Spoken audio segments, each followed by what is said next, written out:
Pangulong Benigno Aquino III.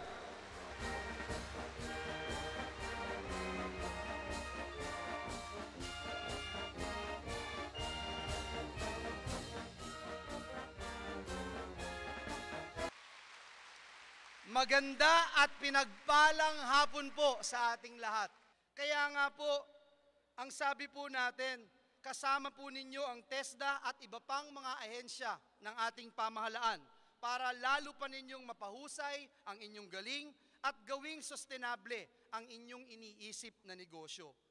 Tulad po ng mga kagaya nyong gumraduate na ng STEP, pulan lang ito sa isang tamang hakbang.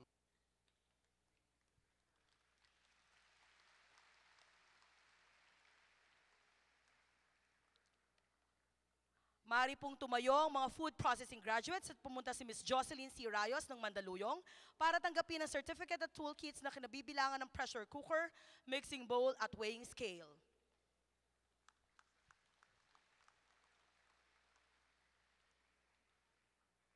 Sunod ay si Ms. Catherina Emily Bonina ng Tagapayatas, Quezon City, kumakatawan sa 154 graduates ng Perform Manicure and Pedicure leading to Beauty Care NC2.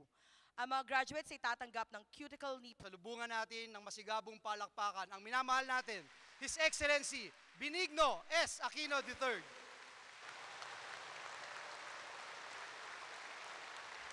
Maraming salamat po. Maupo tayo lahat.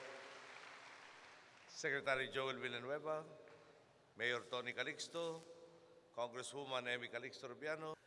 Ngayong araw po, minamarka natin ang masayang pagbabago sa buhay ng mahigit 2,000 graduates ng Special Training for Employment Program or STEP ng TESDA.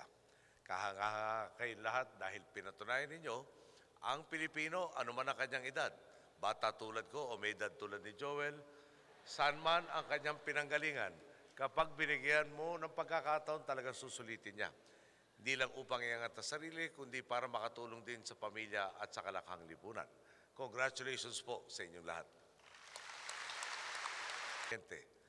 Trainer na rin siya sa isang technical vocational school at sa kabuuan nga po mula 300 piso pag swinerte. Ngayon po, kumikita na siya ng hindi bababa sa 2,000 piso kada araw. Okay. Dati ho, yung dating nakaraan liderato nga ho, may nagpapamudmod ng mga scholarship voucher.